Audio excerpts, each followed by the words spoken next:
I now call this regular meeting of the Committee of the Whole to order at 5:30 p.m. Please call the roll.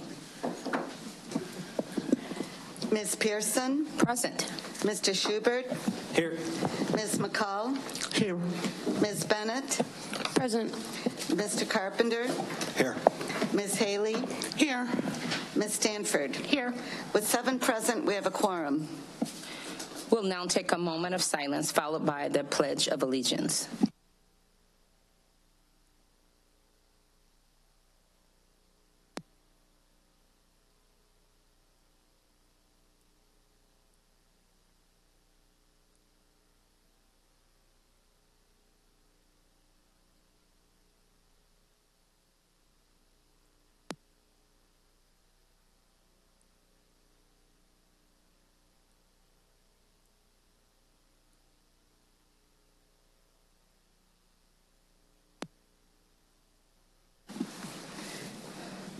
As we start each board meeting, please keep in mind the mission of Rockford Public Schools is to collaboratively engage all students in an equitable, first-class education for a changing world.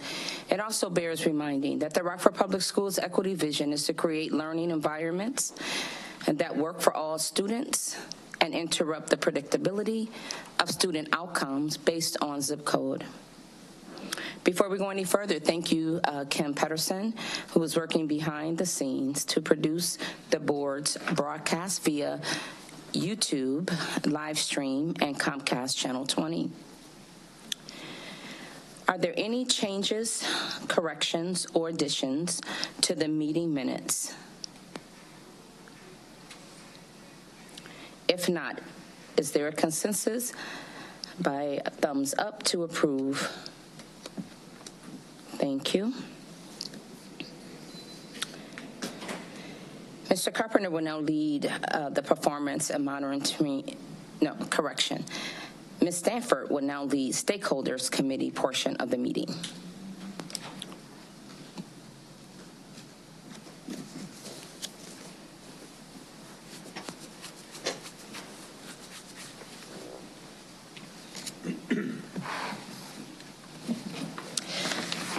Okay. As usual, we'll begin the committee by showing the committee's 12-month calendar agenda. Our feature presentation this evening will be an update on our various collaborations with the business community from Mr. Earl Dotson Jr. himself.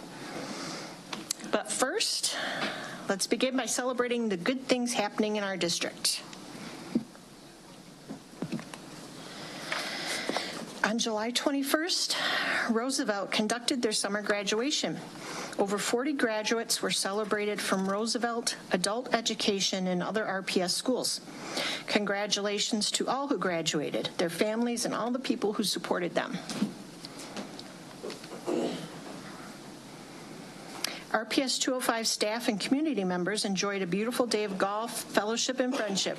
Over 100 people participated in the annual RPS 205 golf outing to support our student athletes. Thank you to all who participated and the volunteers. Great job by our athletic team of Dawn Williamson and Abby Olson. In an update on summer programs, throughout the summer, RPS 205 students have participated in a wide variety of supplemental summer programs that extend learning. These programs have a variety of funding streams. We wanted to take some time to highlight the programs and the collaborative work of the schools, education services, and student services teams to make these opportunities available. So, funded by ARP ESSER, we have Credit Recovery, which offer high school students the opportunity to make up failing grades and get back on track. We have S'mores, which is school for early childhood students ages 3 and 4 who participate in STEM-based activities. And we have Refresh. Refresh is for students who have completed their 8th grade year. This program provides students with academic and SEL supports needed to prepare students for success in high school. Students are referred to the Refresh program by their middle school's administrator or counseling teams due to academic deficits or behavior concerns. Now, funded by Title III and bilingual, we have Newcomers, which is for middle school and high school students who are learning basic English. We have Elementary Literacy, which is for kindergarten to second graders who are learning English as a second language, bilingual students, and serves our Arabic students. Funded by IDEA and Fund 10, we have ESY, the Extended School Year, summer programming for our students with disabilities. Funded by Title I, we have CAMP, which serves students in Title I schools who need remedial support in reading and math, while also building media arts and SEL knowledge and skills. The program provides 2 meals per day, fitness activities, and a family exhibition that was designed with support from the Kennedy Center for the Performing Arts. Title IV focuses on a well-rounded education. These hands-on retreats with licensed teachers using integrated units in arts, ELA, math, science, SEL, and physical fitness. Students learned at Severson Dells, Atwood Outdoor Educational Center, Discovery Center, in classrooms at RESA, and at several state parks, forest preserves, and Rockford Park District properties. That's a lot of stuff going on this summer. Next, we have the VIBE, 205 VIBE. Our top item this past week was RPS 205 teachers agreed to a 4-year contract. So when I read this, I said to Mr. Dotson, why we weren't negotiating with teachers this year, but for some reason people are still looking at the teacher's contract on the VIBE. It's popular. Our feature blog post this month is Early Childhood Family Services Day of Giving Back. The Early Childhood Family Services team participated in a day of giving back to the community through Rockford Area Habitat for Humanity. Staff members donned hard hats and tool belts as they rolled up their sleeves and assisted in the construction of one of the homes that Habitat is currently building. Find out more on the 205 VIBE. And in legislative news, on Friday, July 14th, Mr. Earl Dotson Jr. and Jennifer Lawrence met with Representative Vella, Representative Sosnowski, and Senator Severson. The group listened to a presentation from the Ethos Education Group, who one of their members includes the Chicago Bear football legend Mike Singletary, who's pictured in the photos. The group wanted us to consider collaborating with them to implement in our schools the Ethos pedagogy, I'm not sure how to say that, pedagogy, which is a customizable character development program that was designed to improve students' educational experience. We look forward to future meetings to discuss potential opportunities for partnership. And under professional development, principals and teachers have participated in 3 of the 6 professional development program offerings so far this summer. We've had over 500 teachers participate in a variety of trainings that include subjects like equity, new curriculum, and digital skills. We're so thankful for our principals and teachers who take time to participate in professional development to better meet the needs of our students.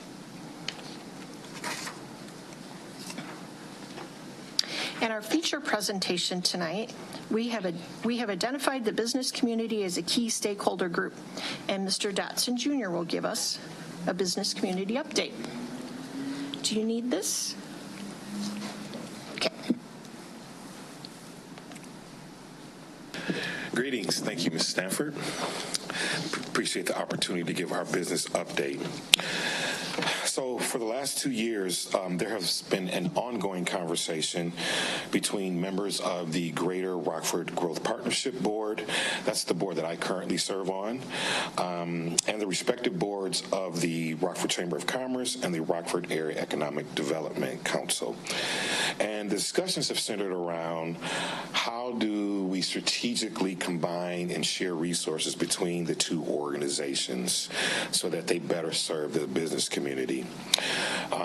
Ultimately, the next few weeks, all all three boards will be having a vote to determine if we will combine the two organizations into one. So more to come on that. The reason that's important to us is because we have a long-standing relationship with both of those organizations. So with some examples of our collaboration with the Chamber of Commerce, Dr. Jarrett submits a monthly article to The Voice, which is their monthly publication that is distributed to their members. They also conduct an annual survey on behalf of Rockford Public Schools that provides us feedback on what the kind of business community thinks about Rockford Public Schools. We also participate in their most popular program, which is the Leadership Rockford program. And then we typically participate in their leadership series, where Dr. Jarrett usually gives his State of the District address. We also have a long-standing partnership with the RADEC, the Rockford Area Economic Development Council. They convened recently a cluster of aerospace companies to help spearhead that initiative in our high school academies. They also have been partners in helping us with workforce development with our business community and our students. I recently had a conversation with Bridget French, who and the College and Career Readiness team. They also work very closely with these entities. One of their latest developments is that in the past, each high school had their own advisory board with a particular business that worked exclusively with that particular high school. Now they have combined all of the high school business advisory councils into one, so that this provides a more equitable distribution of resources, so that not just one school works with one company. Now, hey, how do you help all of our high schools? We also have expanded our business collaborations with other organizations. Very excited about this. So I have been facilitating conversations with the co-founders of Think Big, Dante Matthews and Dr. Sheila Hill, with Jim Parker at East and Mr. Don Rundle at Jefferson. These discussions have centered around having Think Big, our representatives, work alongside our teachers in our business classes and academies with our juniors and seniors to help teach the fundamentals of entrepreneurship from the perspective of a minority and woman-owned business. We are all very excited about the opportunity. It's a very brand new initiative. We haven't done it before. We actually met with Mr. Rundle yesterday with Think Big representatives. Just as a reminder, the Think Big Expo is, I think, this Saturday at the UW Center. It's a great event. You want to get down there and attend. I think it's from 10 to 5. If you want to go check that out. Likewise, we have also provided this opportunity with our good friends in the Latino community who've also been part of these meetings. They would like to do the same thing, which is work with our students to talk about being a woman-owned business or a minority-owned business. So we met with my good friend, Mr. Armando Cardenas from the Latino Coalition, and Suli Cadenga, who's president of the Hispanic Chamber, again, who are also very interested in working with our students and sharing their knowledge on being an entrepreneur and the different challenges and the exciting things that they do. So ultimately, our goal is to continue to work with our traditional business partners to help prepare our students for the workforce in whatever course they choose, and then to work with these new business entities that will prepare students with other options that go along with choosing college, a career, or becoming an entrepreneur. Thank you very much, and I'd be happy to answer any questions. Yes, ma'am. I don't have any questions, but I think it's really exciting that our students are connecting with the businesses out there, and also those business entities that could support them and maybe, starting their own business. So I think that's an exciting opportunity. Thank you. Thank you. Yes, ma'am. I just want to congratulate you guys as well for making these connections with these other minority entities. One question I have for you said that they were going to be helping teach some of the courses, or could you go over that again? Like, sure. was it what specific courses are they teaching? Are these individuals, how is that gonna gel? Because are some of the they're not teachers, but could you explain that or elaborate a little bit more on how that's going to occur? Thank you. That's a great question. Thank you for that question. Great question. So I can tell you just again, as we met yesterday with Mr. Rundle, what he has in mind. He's very excited about it. He's thinking that he knows the students that would like this opportunity. He's going to recruit them.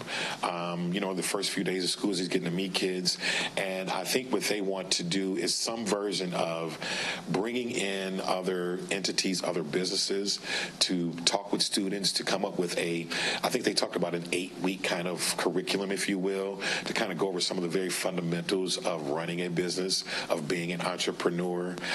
They want to bring in guests, and they also would like to do which we do some of that now, some externships, but kind of go see what some of these businesses look like. So they will be alongside the teacher, just kind of in terms of helping with certain courses. But again, this would also look like it would be a separate kind of class where students would sign up for it if they were interested in participating and learning more about being an entrepreneur.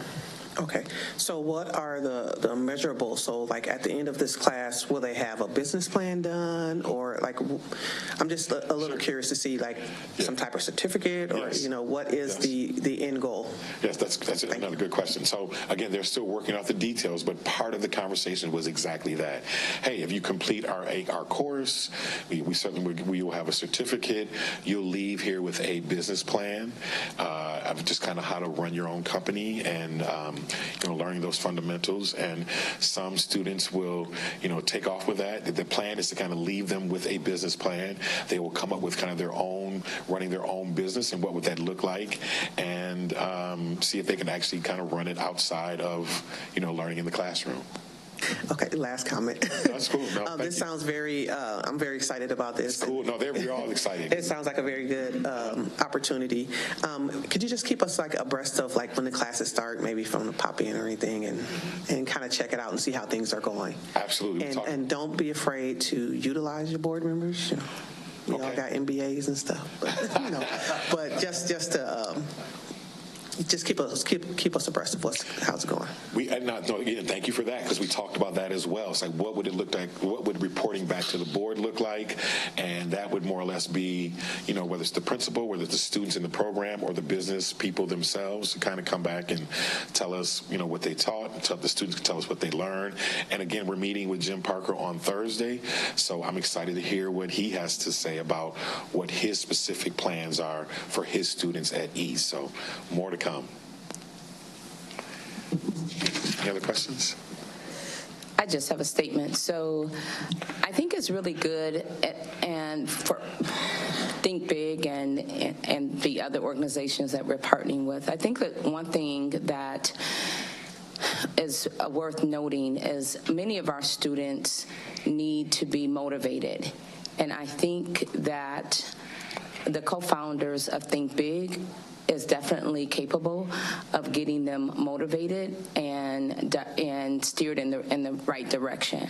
I think many times our minority students don't see enough of minority businesses flourishing or in place or offering that type of, I look at it as mentoring. I think that when we start using the word curriculum and teaching, that gives people an opportunity to pick it apart. But I definitely think that bringing in organizations as such to help steer them is a very good move in a positive direction to kind of shift our students, scholars, as Dr. Reed put it, in a good place of thinking about the future and what they can do to be productive in the workforce. Thank you. Thank you. Thank you.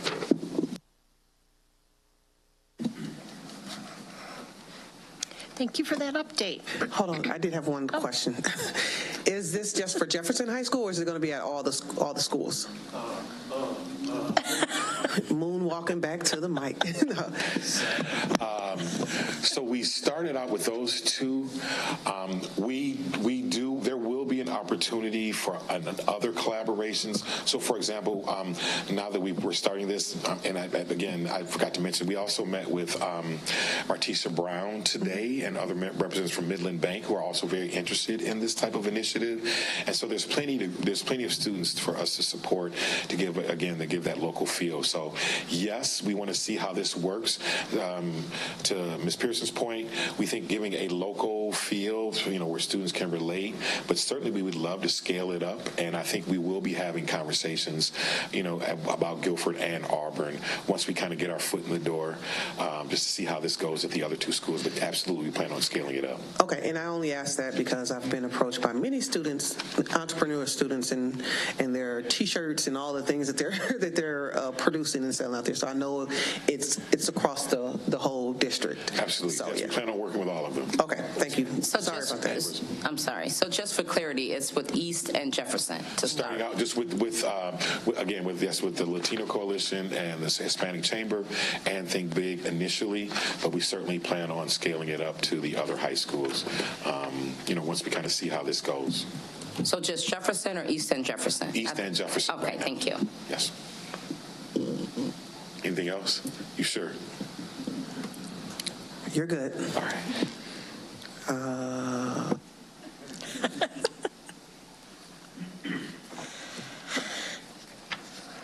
Okay, moving on.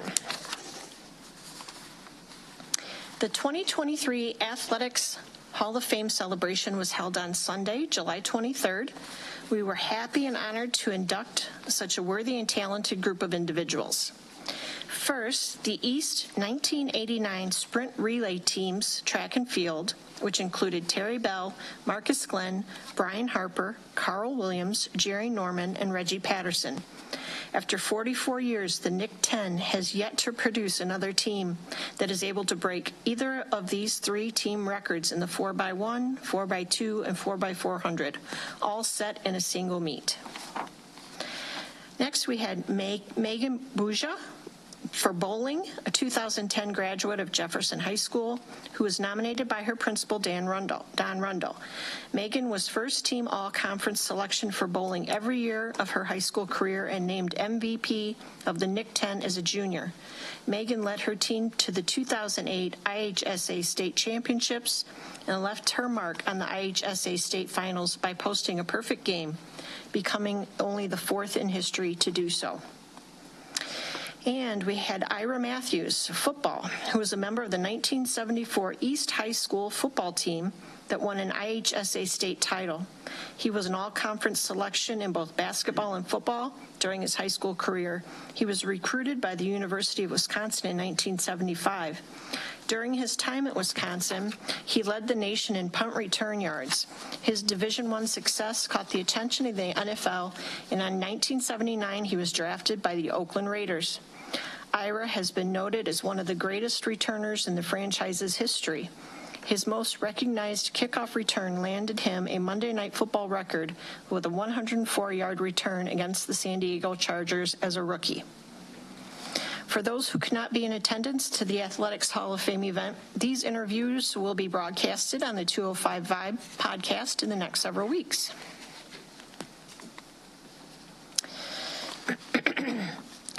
Representatives from RPS 205 and Hononegah, including teachers, principals, superintendents, and administrators, competed to see who could raise the most money for the Golden Apple Foundation.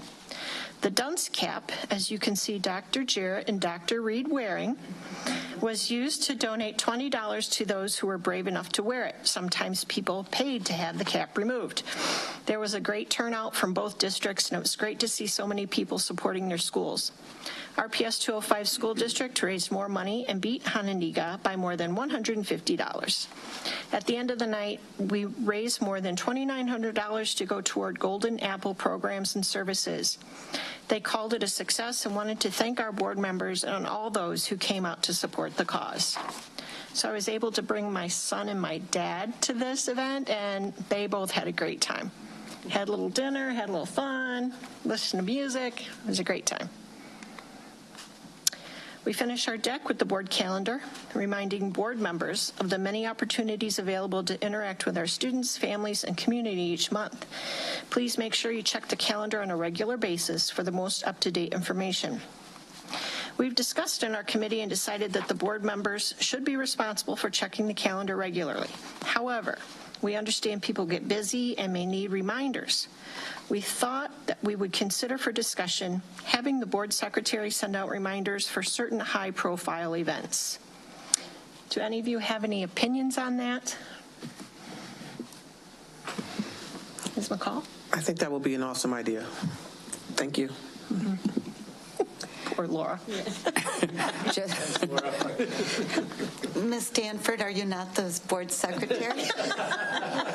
Yeah, this should say the board coordinator, actually, right? Mr. Dotson? Yes, technically. I would actually love to just see it on my calendar. So when I go to my calendar, everything is there. However, thanks to Jason, I was able to kind of merge, for lack of a better word, my Google Calendar, and he's willing to do that with any other board member. So you just have it on your calendar. So that works. The only thing left is to check your calendar. Right? Sounds good. So everyone is in agreement that that's a good idea? Okay. And now we'd like to offer an opportunity for board members to share any interactions you've had with our stakeholders in the community recently. Anyone? You know, my experience is more internally. You know, sometimes we kind of forget the internal piece. I was here to try out the scanner, and it was quite an experience. So a lot of parents are feeling very good about that in conversation. Some, you know, there's always, I think one thing that we really need to help community understand is this is not a cure-all, but it's definitely will help mitigate the risk. But I also had an opportunity to kind of tour HR, administration, and just to say hello and thank you.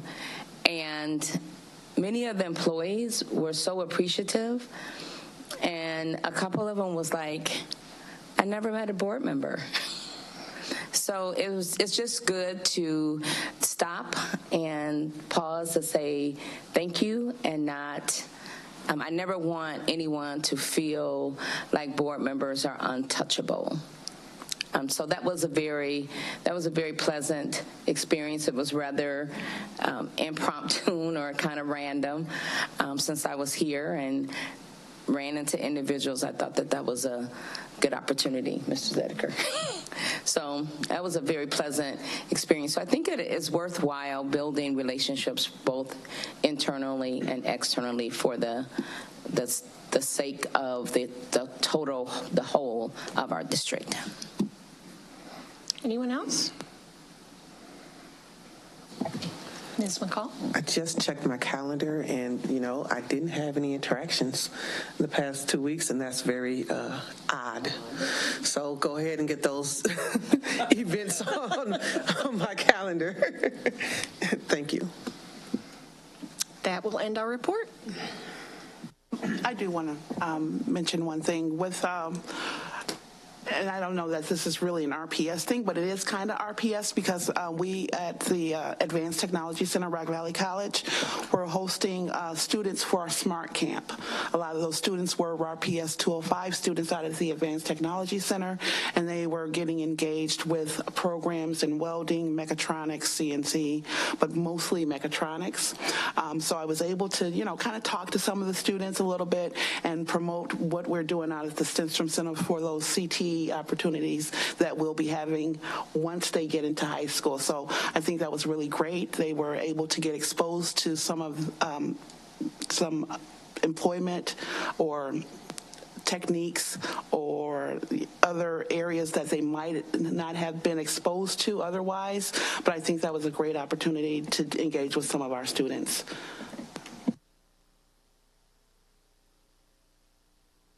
Okay, that's it for us.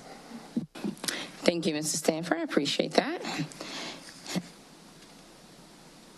Mr. Carpenter will now lead the Performance and Monitoring Committee portion of the meeting. Thank you. Ms. Haley is going to actually lead that tonight. Thank you. Good evening. There are no formal reports for tonight's Performance Monitoring Committee. However, we do have a substantial list of consent agenda items below. I'm going to go through those consent agenda items. Items A through G are standard items that we usually see on the board, but items H through looks like V it is. I'm going to give a brief description of those items, and when I'm done, if you have questions, please feel free to ask them. So for item H, BMI audit services, in an effort to practice fiscal responsibility through healthcare cost containment, it is necessary to implement an audit of our employee benefit records to validate dependent eligibility for benefits offered to RPS employees and their dependents. Item I, explore learning at Barber. The past 4 years at Barber, math scores have shown flatline to gradual growth performance as measured by IAR and NWEA MAP. In the past 2 years, the school has grown a single percentage point each year to raise overall achievement to 7% as measured by IAR. With the opportunity to engage in an elongated school day, teachers and staff at Barber would like to purchase Reflex Math as a supplemental resource to engage students in extra math practice during a target math intervention hour. The resource will be used alongside other teacher-designated direct instruction activities. Item J, Unified Talent and Perform. Both of these software programs are part of a larger Power School bundle. Unified Talent is utilized for professional learning, and Perform is utilized for evaluation. The Human Resources budget presentation for FY 2024 included an underestimated amount for an annual review of the Power School Unified Talent and Perform platforms. Item K, Regional Office of Education. For the last several years, schools have had various contracts with the ROE for low dollar amounts that needed to be board approved before the work can be completed. By approving a blanket amount not to exceed $150,000, the small individual contracts for work with schools can be fulfilled. Item L, Circles of Learning. The Illinois State Board of Education Early Childhood Block Grant encourages programs to avoid duplication of services and minimize transitions for young children. Collaboration with child care centers provides an opportunity to increase quality in early learning environments, minimize transitions for young children, and maximize funding. Rockford Public Schools and Circles of Learning collaborate to serve 140 children in full-day programming at their location. Circles of Learning provides 7 child care centers, facility, space, food, and supplies. Rockford Public Schools provides 7 early childhood teachers, administrator, and special education services. The current agreement with Circles of Learning expires August 31st, 2023.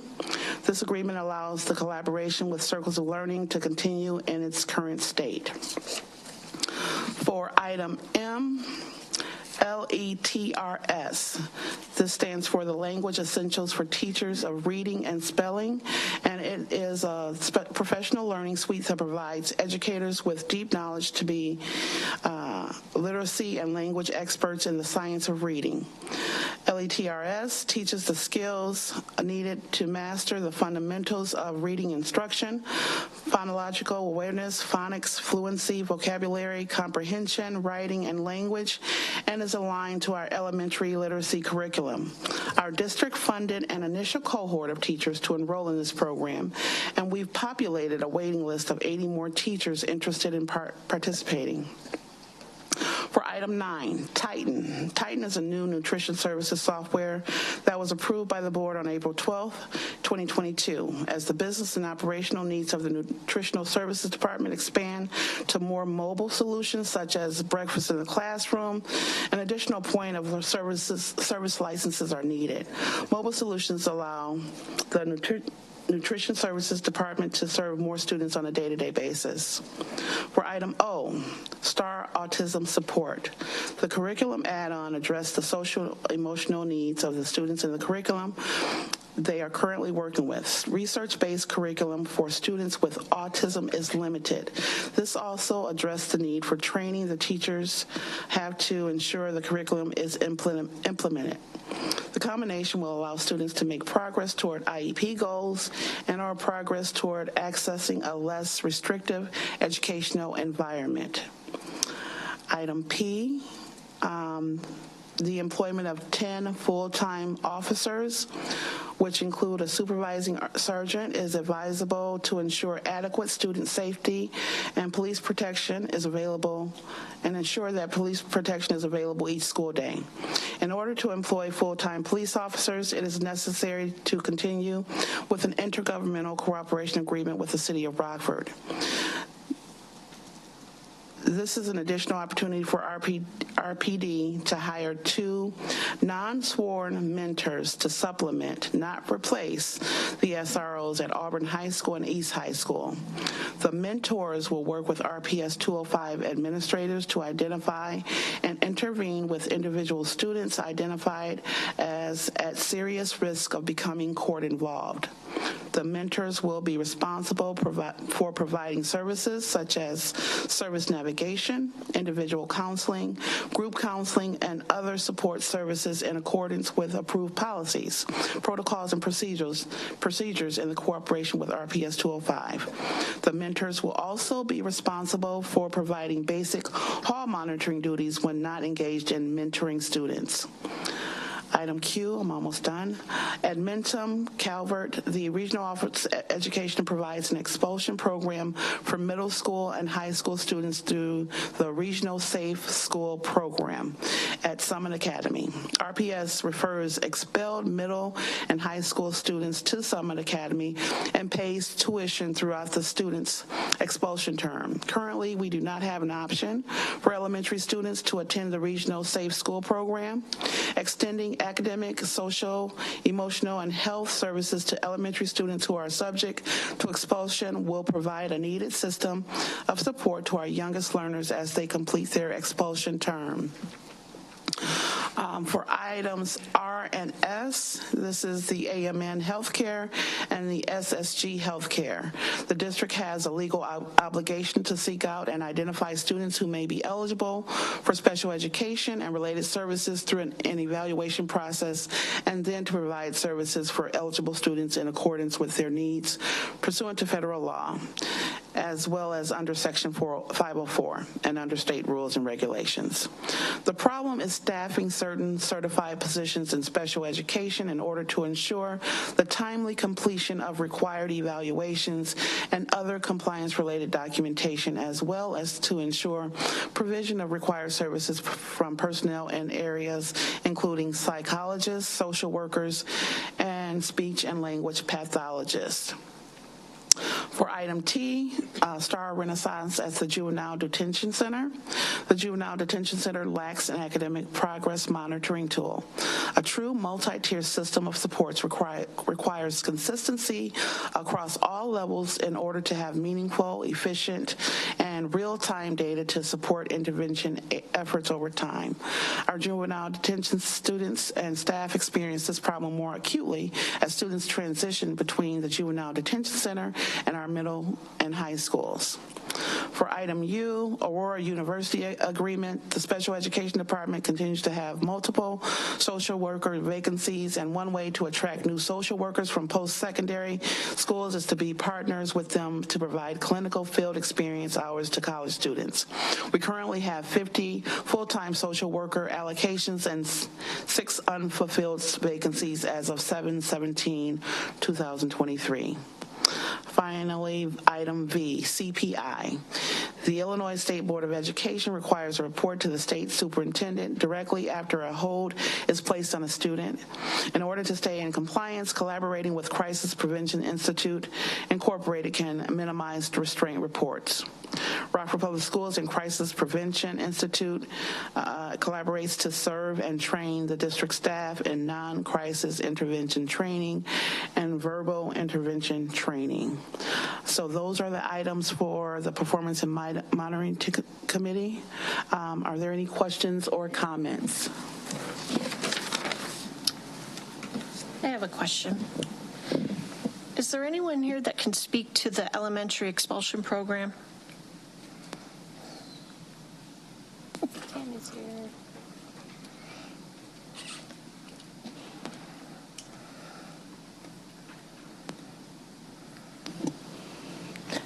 Good evening. I'm Tammy Shippert, the Executive Principal of Adaptive Learning. What questions do you have? I just want to understand exactly what it's going to be like. So it's remote, right? That's correct. But it mentions case management includes in-person progress monitoring. What does that mean? So remember, these are K-5 students, so we want to make sure that we are providing them with some support so that they're ready to rejoin their class at some point. So what we're looking at is somebody at the elementary school that they currently belong to. Could be a social worker, could be the principal, it could be somebody in the building that knows the student. Will check in like once a week just to make sure that the parents have the support they need. They're able to log into the computer, access the lessons, and so forth. Just to make sure that that we are providing them with as much support as possible. Okay, so it's an online. It's something that the student does at their own pace? Is it something they have to attend every day, or? We will be providing them with some guidance. Yes, they should be, just like they would attend school, they should be doing this online program every day. It focuses on both literacy and math, so we're hoping that this will help fill that gap so that they are prepared to come back. Okay, thank you. All right, thank you. I have a question and a statement. So we know that our students lost a lot of learning during the epidemic, and they were learning online. What makes this program different? And how do we really know that there will be a physical presence? So currently, our students that are expelled receive no services whatsoever. Correct. So this is providing them with the opportunity, to participate in both the literacy and the math. And then I am going to be able to pull reports to see what the student is accomplishing, and if they're not logging in, if they're not, working through the assignments, then we can call and see if it's because of internet or problems with the device, or just kind of try and figure out and problem solve with them to make sure that the students they have the opportunity to learn. So the reason why I have some reservations with this, and although we've only had 7 expulsions over a period of time, that give us about 1 on an average per year. So it's concerning, one, the company that we're going to use, or the software we're going to use, how successful has it been with demographics that meet ours? I don't have that in front of me right now. I can get back to you. Okay, that's fine. That's all I have for that. Thank you very much. All right, thank you.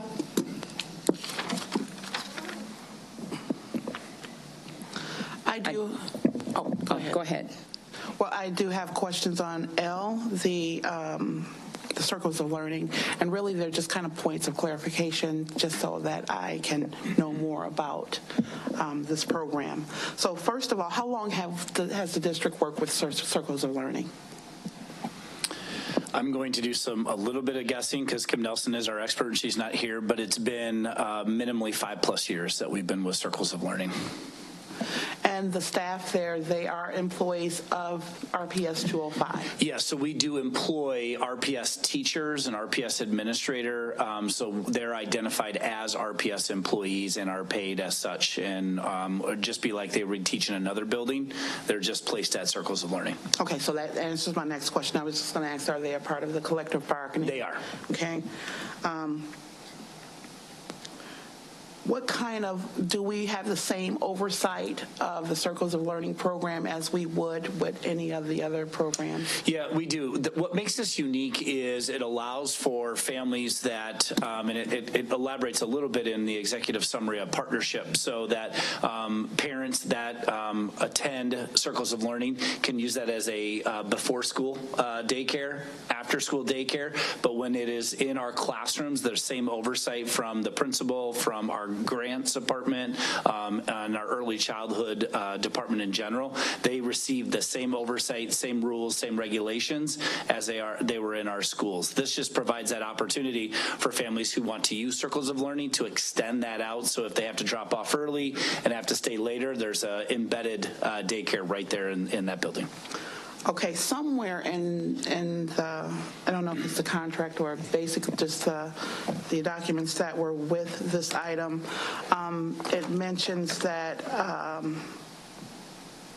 it may be open to other school districts. Now, is that preschool program open to eligible students from other districts? And if so, do we have like statistics on or numbers of students? That would be something I'd have to check with Kim. My understanding for those classrooms, it is only RPS classrooms, but certainly students in the daycare would be from other districts. But I will make a note to have Ms. Nelson follow up. Okay. And so these programs, they are able to support maybe special education students? That's correct. We hire special ed teachers for any students that would have IEPs at that location. Okay, and it's at 140 students now. Is there any? Can we expand that, or do we have other early childhood programs across the district other than Circles of Learning? Sure. So as of right now, it's not my understanding we're looking to expand in the Circles of Learning. I believe the classrooms that we have, we are sufficiently maxed out with them. But this is a complement to our Beyer Early Childhood, Summerdale Early Childhood, Fairview. So this would be the same type of program, so it allows more access across the city to have this as an additional site besides the ones that are in our RPS buildings.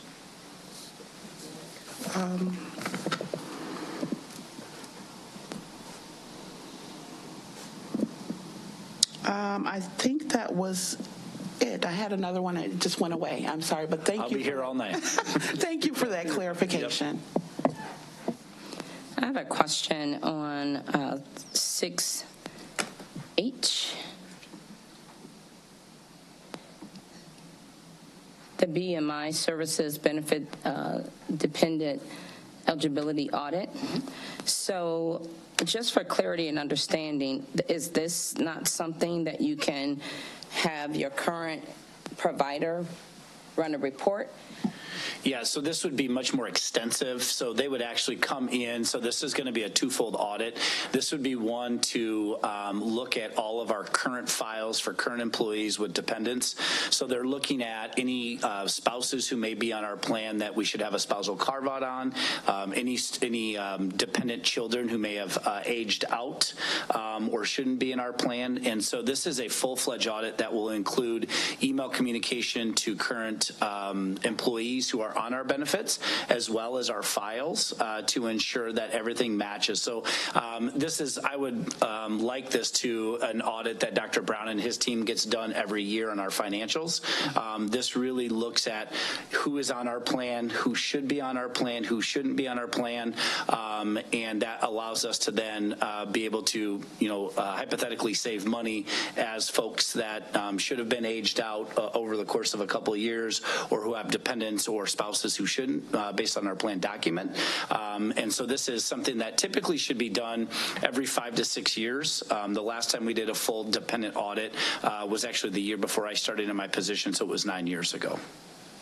I see. So some time ago, we increased staff for the electronic piece of claims, and we started with our electronic EDI feeds, for sharing of information and files with our carriers.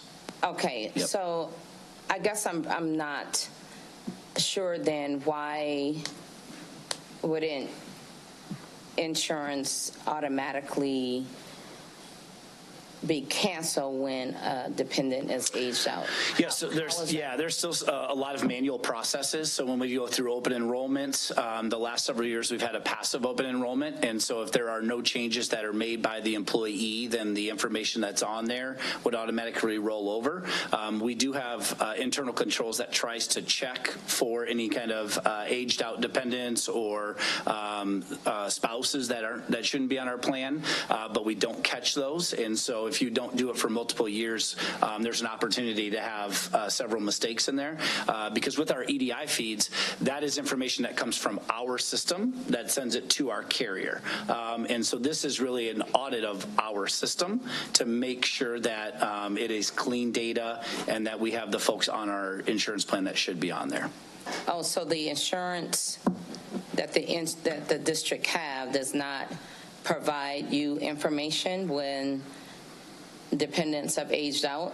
No, because they would receive that from us. We would have to provide date of birth, all of that information. So again, we do catch some, but this is kind of industry standard best practice to ensure that we kind of re-audit ourselves to make sure that we're catching everything and that we clean up any mistakes or any misses that we might have had.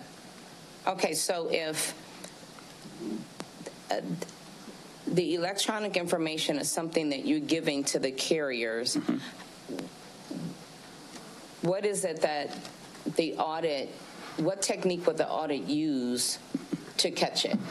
So they're gonna dive and they'll use our benefits team, but they will pull all of our information from ours. So on a yearly basis, we have several hundreds of employees that come in and out, and so this will have an opportunity for them to dive into any data that sits in our system that shouldn't be there, and it will compare against what we send. So essentially, this is just a deeper dive over the course of the last 10 years to make sure that we are following our plan in terms of who's on there, who isn't on there, and it's something more extensive than our current staff can handle. I'm sorry. Obviously, there's a little bit of a disconnect. So what system will the company that's doing the audit use to gather this data? Yep. Is this something that benefits will send them records? And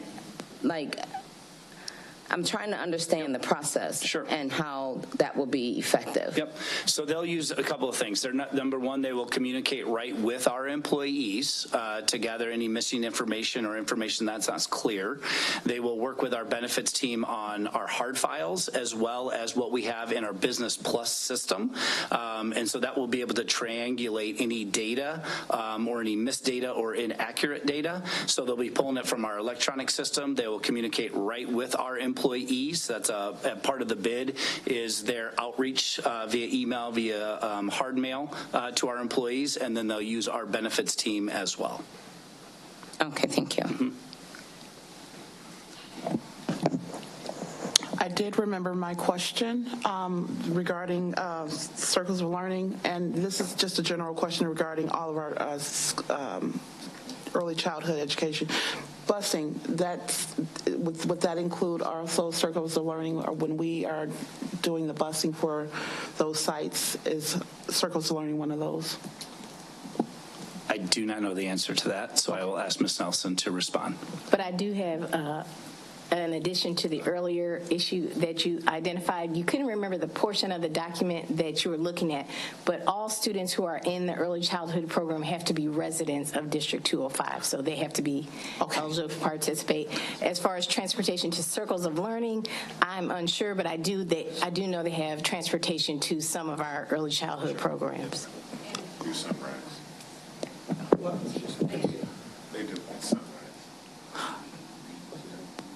He said it's Sunrise. Okay, all right, thank you. I do. No, go ahead. Okay. I'm moving on to another item. Okay. I'm gonna. My question was on I. Okay, go ahead. Okay. So the additional curriculum that is being requested how would that be funded? Which fund will that come from? And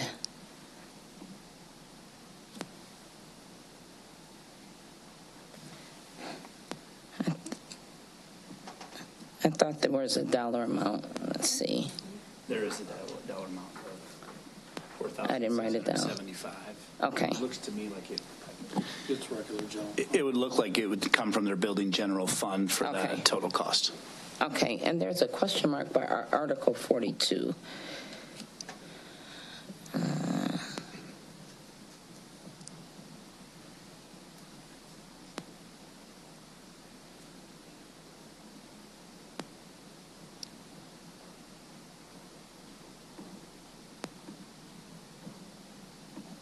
So along with the Article 42, teachers design units, activities, reflex math, and FRACs will allow Barber staff to scaffold the higher math achievement.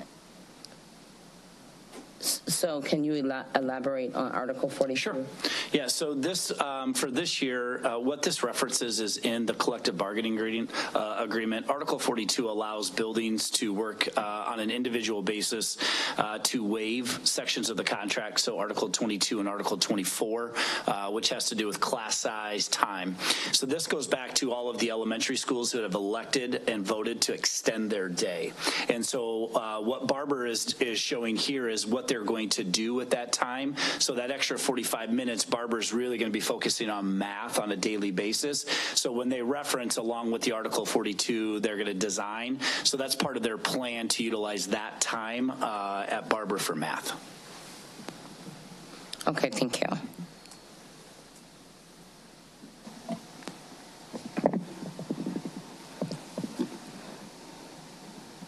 Okay, Go ahead. Okay, my next question actually has to do with the mentor program.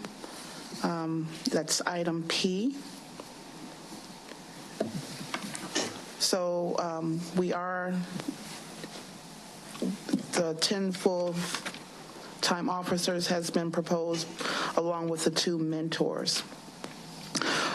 Can you, I want you to actually kind of talk a little bit about that mentor program, and then I have a follow-up question. Yeah, actually, I'm going to turn that over to Mr. Barthel, as he's been in with the negotiations. He can answer that question.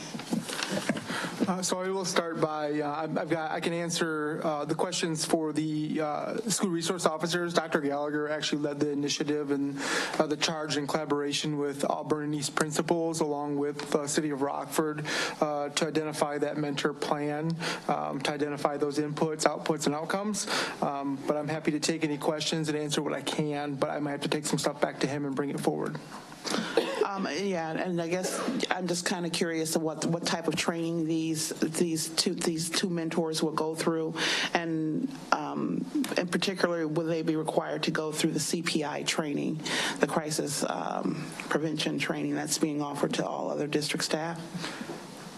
I can answer on the CPI training piece. As far as the additional type of training, I can certainly come back with that answer. But the CPI, with the school resource officers specifically, we did write that in that contract, and that would be extended to the mentors as well. And also, as I was reading through the contract for the officers, there's a quarterly meeting that will take place to review and evaluate school liaison officers. Who is involved in those meetings? So the Director of Security Services, Fred Deal, would be involved in that for the school resource officers, as well as Dr. Gallagher would be as well as the officers, the actual sergeant for those officers. Does the board receive any feedback on the evaluation process and the outcomes? I'm not sure if we have in the past. That is certainly something we can discuss, though. Yeah, I would appreciate that. I would be interested in just kind of reviewing what those evaluation meetings entail.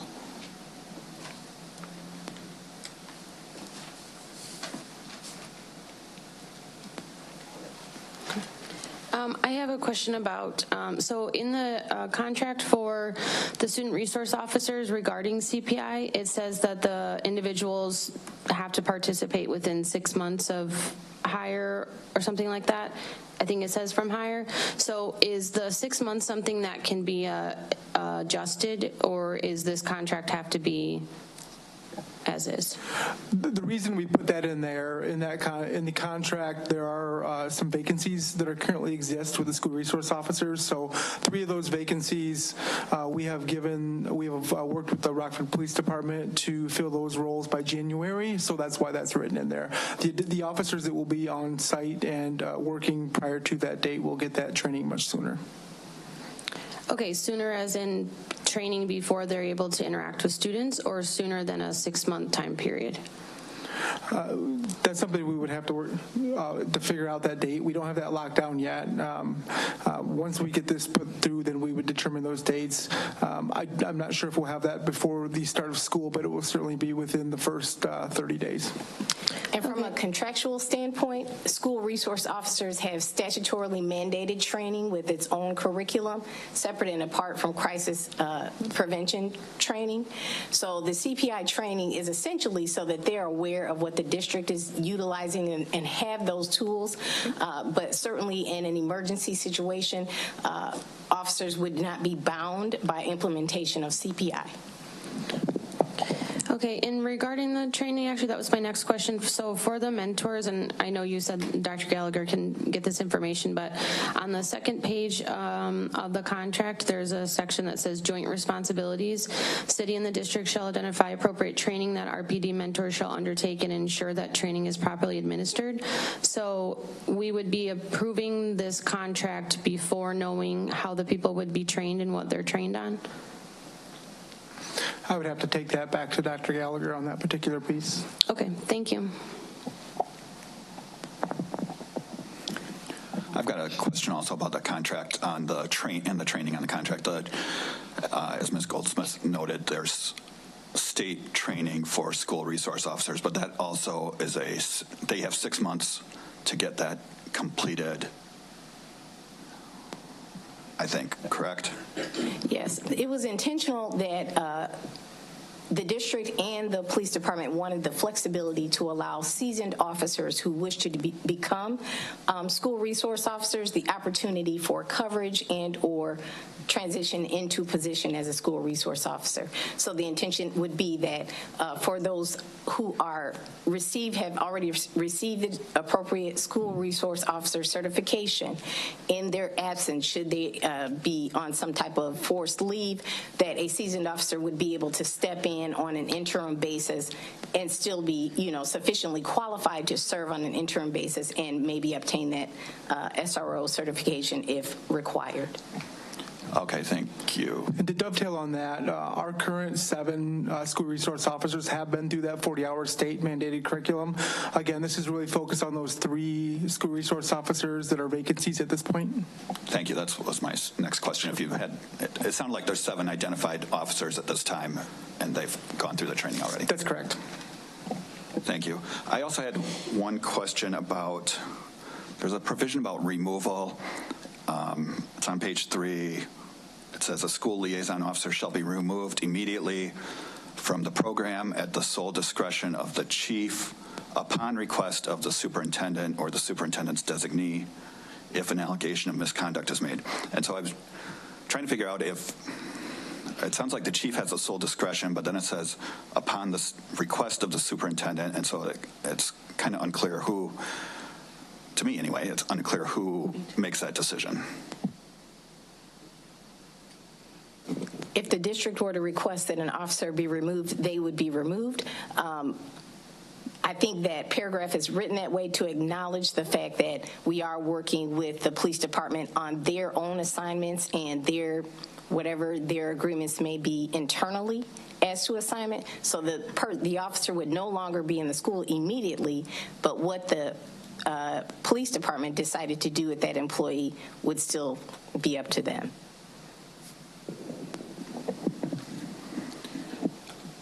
Okay, thanks. Okay, so no doubt there's going to be some concern with resource officers, period, and with the whole discussion of training and their designated time to be trained and CPI training. It is important that, because it's one thing to be trained to deal with adults. So I think the greater concern of the community is how are these officers trained to deal with youth? Secondly, I think that it would be good just in general where it relates to our contracts, because we get a synopsis or a document indicating statements made from our attorneys, the things that they looked for in the contract, but we don't visually see the contract until it's time to sign the contract. And I've discovered that information in contracts that we've signed, some of them directly impact or involve the board. So I think it would be in our best interest to have a draft of the contracts attached to the document so we can clearly understand or be able to review information ourselves, because a couple of times I was told, well, the board already approved A, B, and C, and the contract have information in it that may directly impact board members. So what can we do to make sure, because some of the questions that have gone forth tonight, individuals are not here to answer. So, there's a greater question, should it have been on the agenda? Because we have to vote at the next board meeting, but I'm confident that you all will give the information. So where is it, or what can we do to make sure that there's specific details that board members will have access to?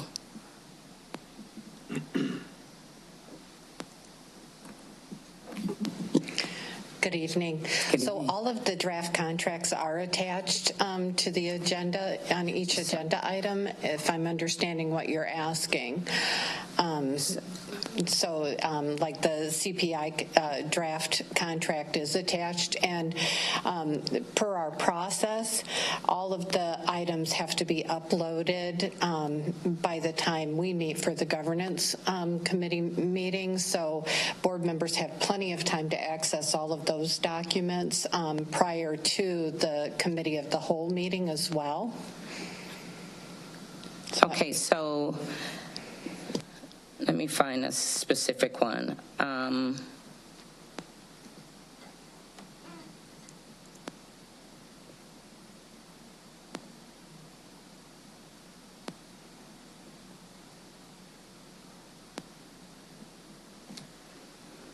So some of the documents that's attached just have like a description of the contract and a statement of the general counsel review, but the details of it. Now I'll take another look, and I can email you specifically what I mean by that.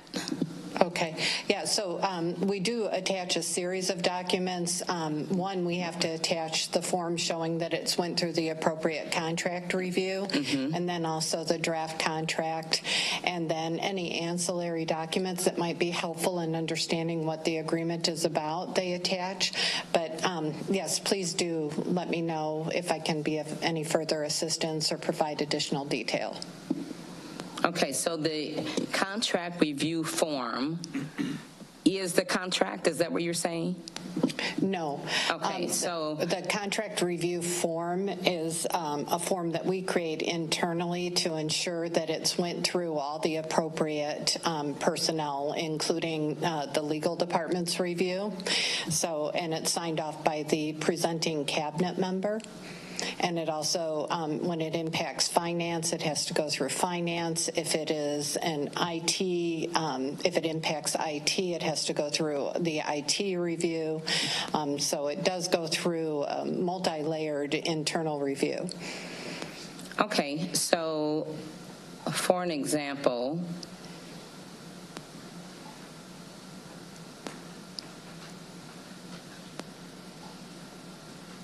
of the preview consent item for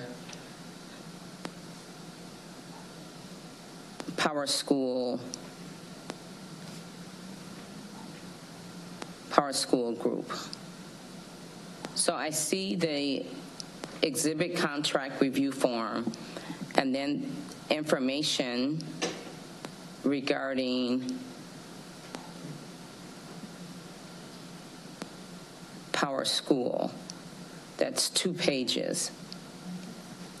That should be the addendum, I believe. There's also so this wouldn't be.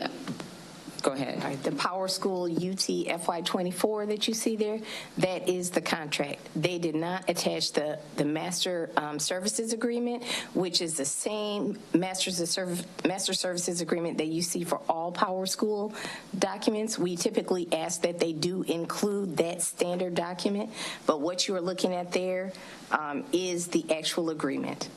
The amount to be invoiced, $65,000. That's the agreement. Okay, so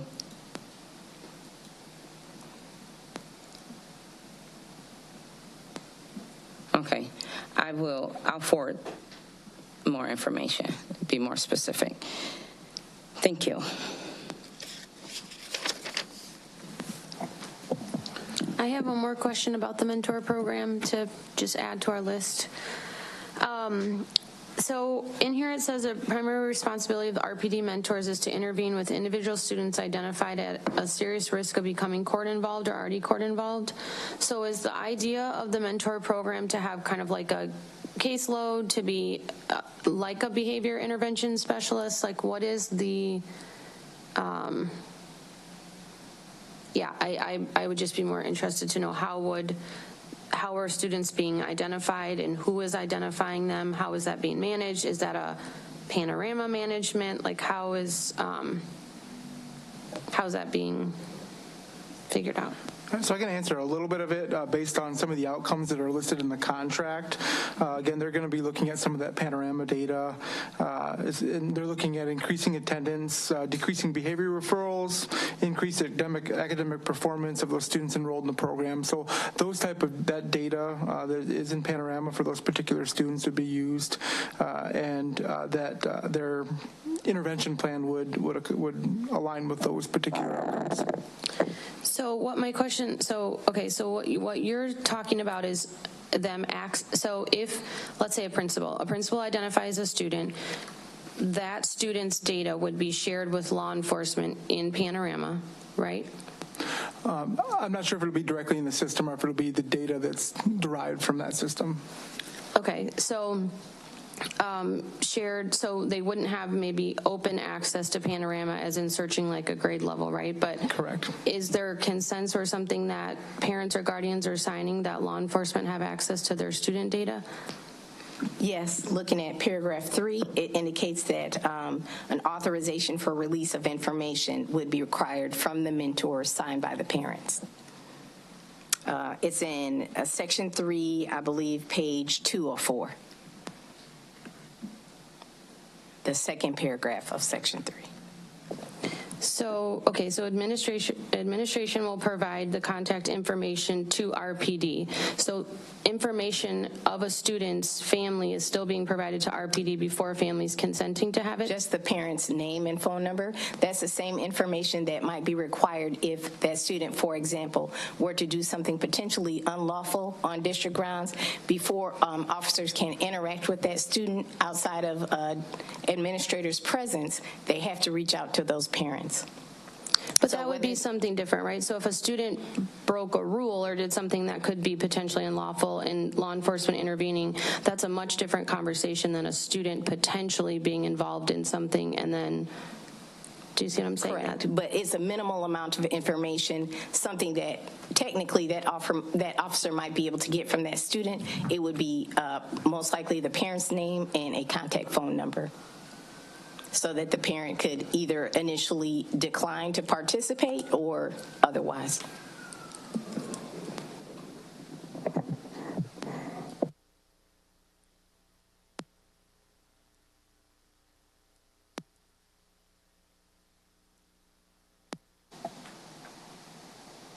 I have another question where it relates to social workers in the program. Over the past 3 years,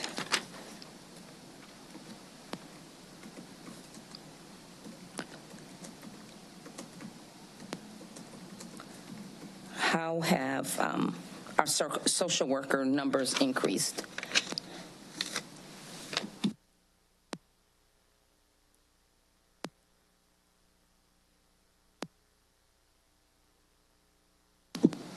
Hello, my name is Michael Rye. I'm the Executive Director of Special Education.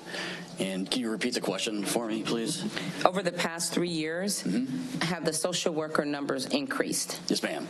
So originally, I do believe 4 years ago, we started out with anywhere between 37 and 38. And over the years, we've increased from 37 to 38 to 41 to 46. And we've added 1 or 2 each school year. We're currently at 50 right now. We were at max actually capacity 2 years ago. We were at 50 out of 50. And then unfortunately we've had through retirees and students or staff moving, and we're currently 7 down now. So we're currently 43 out of 50 right now. The idea is to have a social worker in every single building. Thank you. And how will the shortage be addressed with that?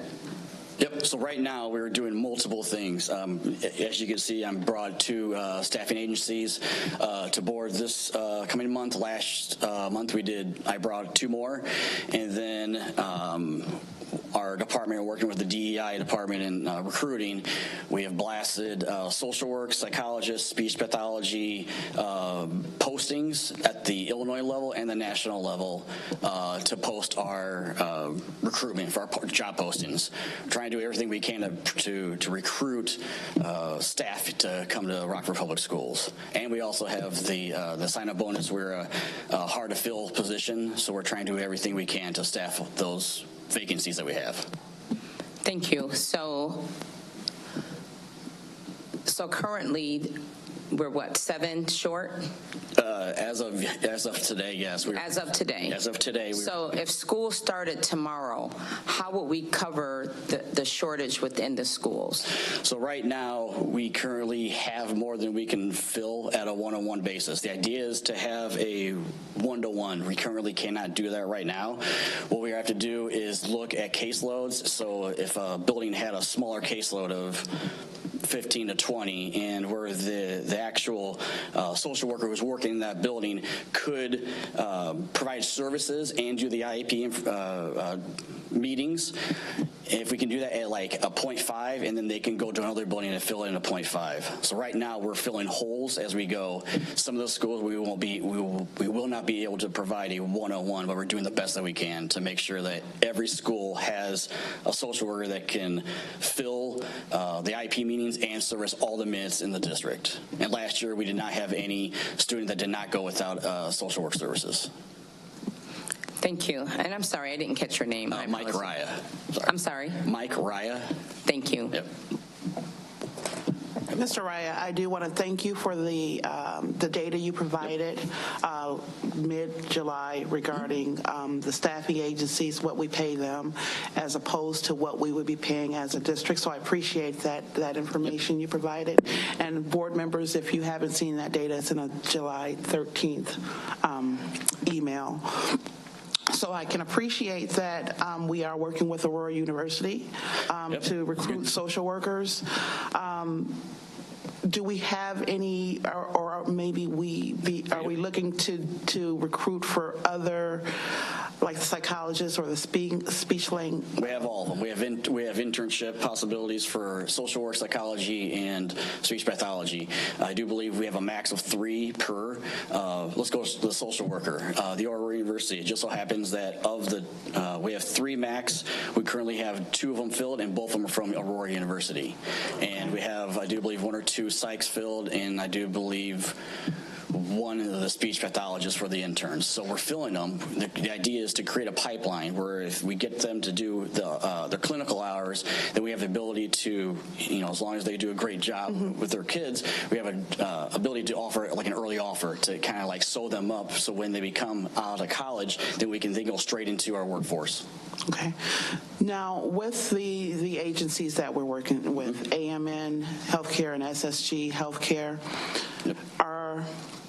how much of our staff and our psychologists, social workers, and speech language pathologists come from those agencies as opposed to what we have? So, do you have like a percentage or ratio? Currently, right now, it's 0.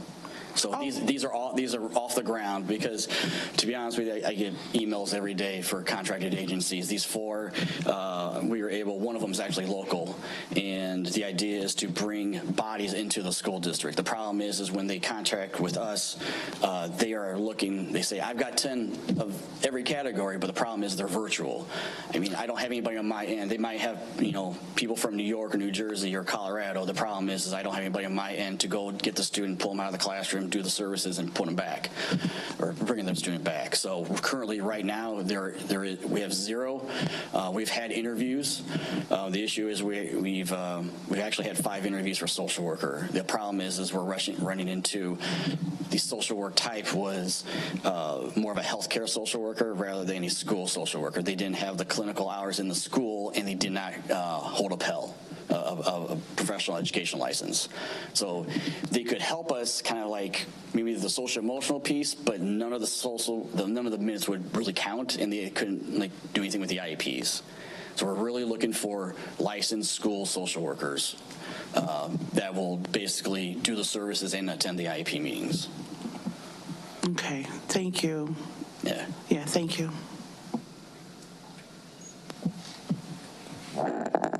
My question's not for you. Oh, I don't know if anybody else says. Sorry. That's okay. That's okay. It's kind of dramatic how that just happened. Sorry. Tammy, I'm sorry. I have a question for you, but I didn't ask it earlier, and it's about a separate thing. So if you don't mind coming up one more time. Regarding Star Renaissance, can you help me understand how this is different than the last time we were all together? It is exactly the same. Okay. There was a, I believe what happened was the draft was uploaded instead of the final, and so we had to pull it, and it's the exact same thing. Okay, thank you. You're welcome.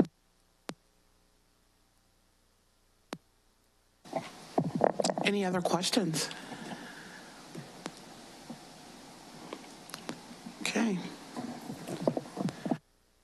I will turn it over to the next committee. Thank you, Mrs. Haley. We'll now be led by Ms. McCall to the Planning and Development Committee portion of the meeting. Thank you, Madam President. Tonight, we have, first will be a resolution to adopt the 2023-2024 budget. Dr. Brown, the Chief Financial Officer, will present the fiscal year 24 tentative budget at this time. I can't get the clock to work, so we're just going to have to wing it. We got plenty of time.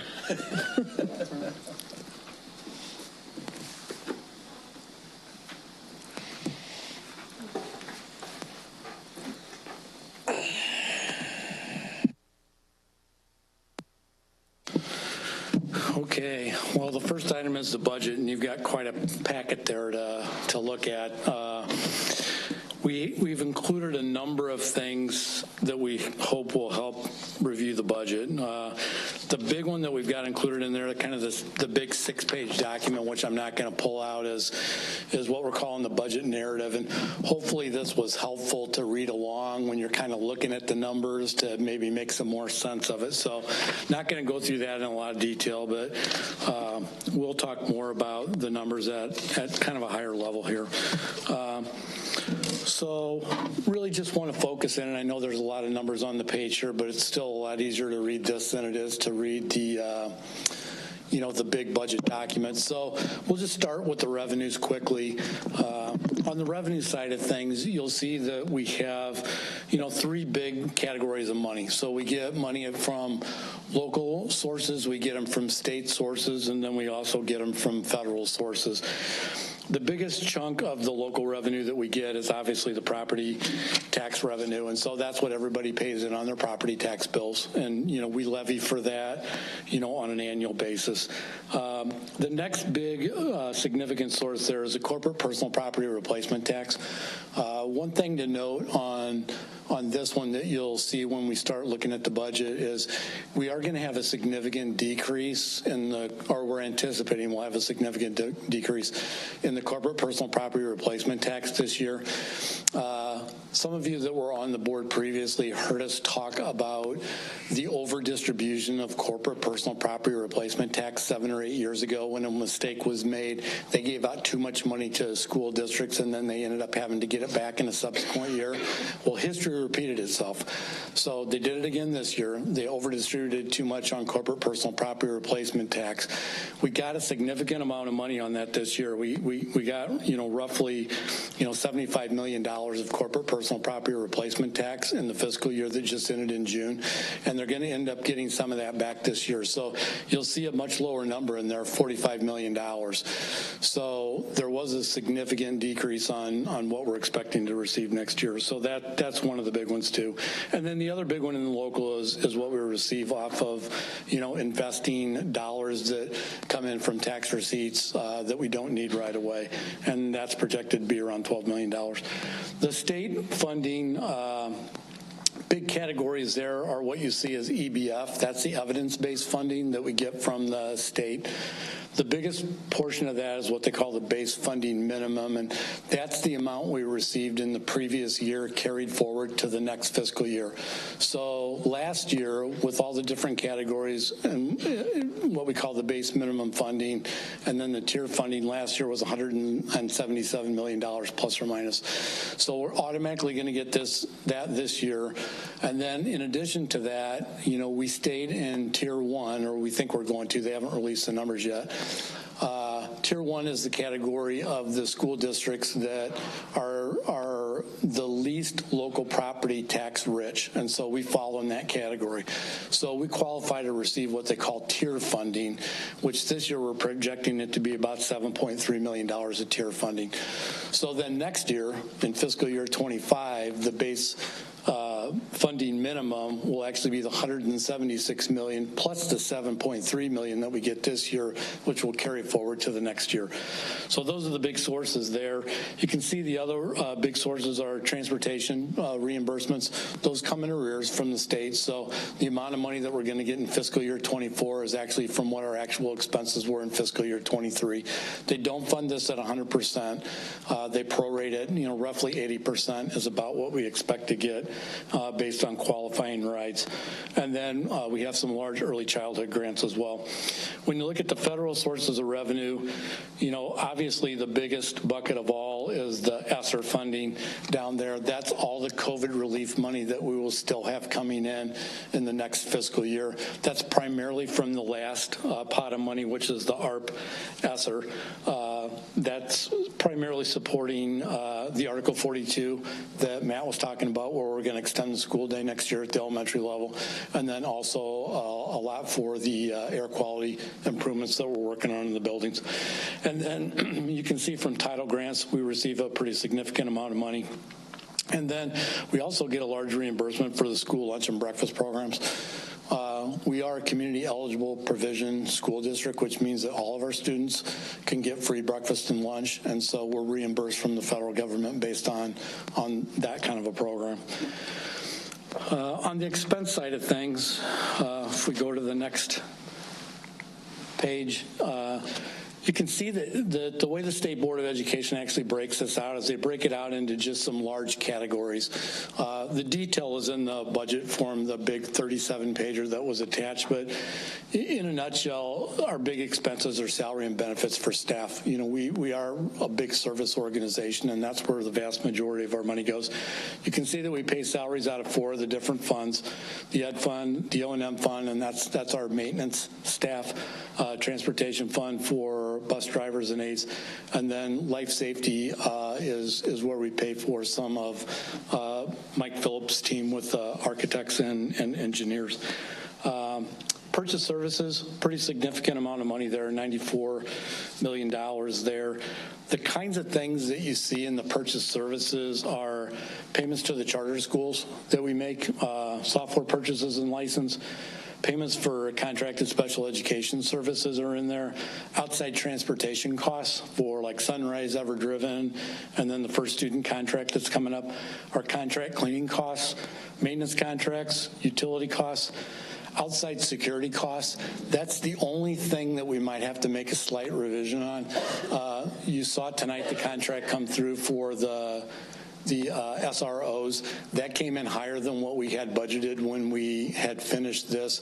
So when we bring the final budget forward, you may see a slight adjustment, and that comes out of Fund 80, the tort fund there, where we pay for those costs. We may have to increase the dollars in that fund for the purchase services to cover the increased costs on the police contract. They had not raised the price on what they were charging the district for over 10 years, and so now they've reviewed their numbers and kind of caught them up with what their actual costs are now. So we probably will see a slight adjustment, and we'll point that out if we do end up having to make that adjustment. And then a couple other big things we pay out of purchase services are all of our data processing services and data security, and then also our insurance. Supply is another big, line item there. A lot of those are really just the everyday consumable items at the buildings, but then you'll see large costs in there too for, running the nutrition services department. We spend almost $10 million a year, buying food, for the program. And then fuel costs are actually another one of our larger expenses, and that's in the transportation fund. Other expenditures, you can see there, pretty large number, about $26 million. Those are largely primarily special education and alternative education related. This is where we actually budget for outside facility placements for students. And then the other big large expenses in Fund 30 there, the debt service fund, where we make all of our debt service payments. So any questions on that before I run you through a quick PowerPoint? Mr. Carpenter. Thank you. Just real quick, when you said that they sent too much corporate personal property replacement tax, who is they? The state. It comes from the state. So the corporate personal property replacement tax came into play. That's used to how the state collected money. And when they put an income tax in place, back in the 70s, they took away people paying for replacement tax or personal property tax. And then what they did was every community that was receiving that, they kind of held it aside, and now they actually charge what's called a replacement tax to corporations and partnerships that they pay in, and then they take that money and distribute it back out to the local communities based on a percentage that was approximately in place back in the 70s, but they just over-distributed it like they did in previous years. So. Mrs. Haley? With that overpayment, how would that affect the district? Would we have to cut costs somewhere else? No, we were still able to balance the budget, even with that reduction.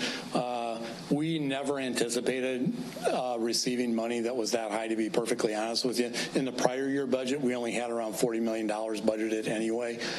So when the $75 million came in, that was a big surprise, and so we were never counting on that, even as we were projecting out last year at this time for FY24. So that would have been a great surprise if it would have come in like a much bigger number, but we were never really budgeting above that $45 million even a year ago and projecting out. We just didn't feel like it was prudent to count on, those big numbers coming in. They just looked too good to be true, and as it turned out, they were. I'm sorry, did you have a question? I did. Madam President. Thank you. This is just an overall general question. So, and I didn't check for any additional follow-up. So if there's any additional information, but there's a possibility that Title I fundings could be slashed by 80%. How will that affect our budget, and how will we be able to meet the needs of our specific needs that utilize Title I funding? Yeah, that's a great question. The good news is it wouldn't affect us until next fiscal year. So, that's the plus side of it. I have read those same articles that you have read, and that's a pretty scary number, because you look at the title numbers right there, and you'll see numbers that are approximating $30 million that exactly. Could minus potentially 80%. Go down to $6 million. That would be a significant hit. There's no question about it. We are going to keep an eye on that. It would really mean that a lot of the additional supports that we have for Tier 2 and Tier 3 interventions would just evaporate, because the teachers that are in those positions now would no longer be able to be in those positions anymore, and so they would get back in a regular classroom. So it'd be a real tough situation for us to not have those additional supports. Okay, so can we start looking now to see what we can do to try to preserve that? Yeah, we definitely are. I mean, that's part of the process that we're working on. Tonight, you'll see the resolution to start working on the FY25 budget already, and that's top of the list on, how are we going to handle that? And not only are we looking at that, is we really have to look at what the district's going to look like, all this post-COVID money, because we know that right now we've budgeted for, roughly, you've seen it in there, $122 million of revenue coming in this year that we're not going to have next year. It's gone. So what in that pot of $122 million of spending are we doing right now are things that truly are effective and things that we need to keep doing. And a lot of that's largely construction, but we're spending a lot of money on other things that we're going to have to prioritize and make sure that we're really getting the bang for the buck. And are we going to continue to do those going forward? So there's going to be some belt tightening going on this year, getting ready for next school year. I have another general question. Do we have a grant writer for the organization? We do. That happens through the I&I department, and that falls under curriculum. So that Dr. Wolf, who would come here and speak on Title I issues and things like that, he's on top of this too. As a matter of fact, we just had a conversation about it last week. If that funding gets slashed, what are we going to do? You said I&I? I&I. Innovation and improvement. I get them backwards. Yep. Other questions on that before we jump into this real quick? I see none. Okay, so this is really kind of more pictures than words, and I know some people don't. I like the numbers, but some people like to see graphic representation. So the good news is we do have a balanced operating budget, and so when we talk about the operating funds being balanced, we're talking about the education fund, the operation and maintenance fund, the transportation fund, and the working cash. That's what ISB looks like when they want to know whether you're running a deficit budget or not. So in those four funds, we do have a balanced operating budget. Now, as we talked about last month, when we were kind of previewing this with you guys in the draft budget, we did talk about planned deficit spending for capital expenditures, and we still do have those budgeted in there. And those are primarily for what we call the Fund 90 expenses, which are the life safety projects. And so we are trying to catch up on the 10-year life safety reviews that were done by the architects back in 2020. We've got quite a laundry list of projects that we need to tackle. We detailed those out last month in the draft budget. It's primarily roofs and primarily, fire alarm systems and things like that that are really just safety issues in the buildings, and just trying to make sure that we're keeping up, with some of the deferred maintenance. A couple things that we're seeing pressure on right now, and you'll see it in the proposed contract with the bus drivers. We're seeing some wage pressure now. We're really starting to see it. And even though headline inflation is going down, in the roughly 3% level and whatnot, core inflation still is sticking about 4.5% to 5%. And so that's what's kind of getting us on the backside with the inflation. So the headline number looks good, but the core inflation doesn't really look good. And then we've talked about just now the federal funding cliff after FY24 that we're really going to have to get prepared for, because a lot of this money is just going to go away. So the overall assumptions that we've talked about in the past, the EBF increase at 4%, that's the tier funding, that $7.3 million that we just talked about. In the tax levy, the way that we've got it budgeted right now is we were only looking at taking the tax levy on new property. We have excluded CPI at this point. And so how much is that? So roughly, if we just took it on new property, we think it would generate about $520,000 in new revenue. Not a significant amount of money. It would leave the tax rate at about 544.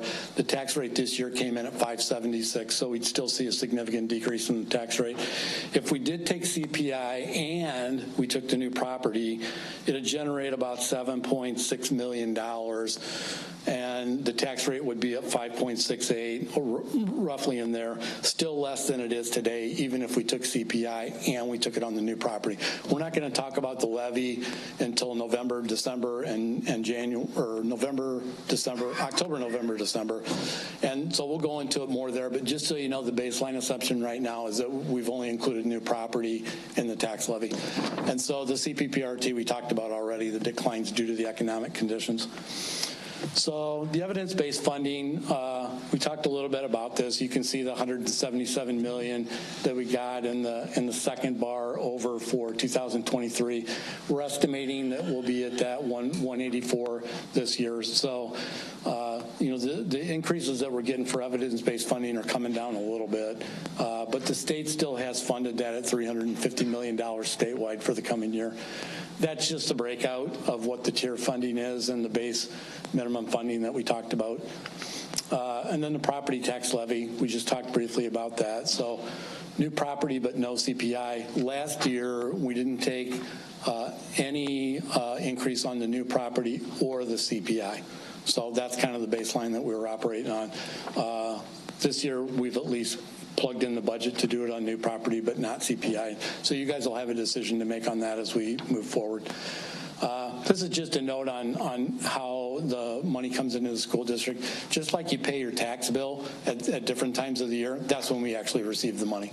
So when you pay your tax bill in May or June, we actually get the first installment of the real estate taxes then. And then when you pay the second installment in September, that's when the money comes in. So all the local money is really collected in a very, very short period of time. So property tax revenue, you can see there what we were talking about. If you look at that bottom line there where it's 2023 asterisk, that's the number that we were just talking about with the new tax rate coming in at that 5.44 to 5.46, somewhere in there. Depends on what we're estimating for new property. We feel like we're probably going to come in around $8 million on new property this year. And then the CPPRT, we talked about that. There's the big 75 million number surprise that we got, that we were happy until we found out that they gave us too much. And we're going to take it back this year. So we don't really know where CPPRT is going to settle in. That number is really artificially high. We think because of all the COVID money that was being spent, we think that it really had an acceleration on the corporate and partnership tax returns that the state was receiving. And so we were getting in a lot more money than we thought we were going to get. We think that number hopefully is going to settle in, maybe around 40 million or so, or 45 million going forward, but we just don't know yet. Expenditures we talked about, the good news is we're expecting a little better year on the benefit side on the health claims. We're expecting those to come down. We ran hot for a couple of years on those, and those seem to be settling in a little bit. Some of that was post-COVID related. We had a lot of people that hadn't been to the doctor for a long time. All of a sudden, they got care, and boy, they were a lot sicker than they would have been had they been able to go to the doctor. CPI, we just talked about, what the headline price is. That's at that 3% now. That's not the one that bothers us. It's the real core inflation that hurts us. This is really just more of a summary of the numbers that we saw. You can see, kind of how the pie's split up. Biggest source of revenue is state money. We're heavily dependent. We look a lot different than a lot of the other school districts. If you get toward the east, where they're property rich, they have very little in federal funding and very little in state funding, and almost all of it comes from property taxes. So you get into Schaumburg and some of those places, and this pie looks a whole lot different. Expenditures we talked about, just as a graphic representation of what they look like. And then you can see here we've broken it out so you can see how we're balanced on the operating fund side of things.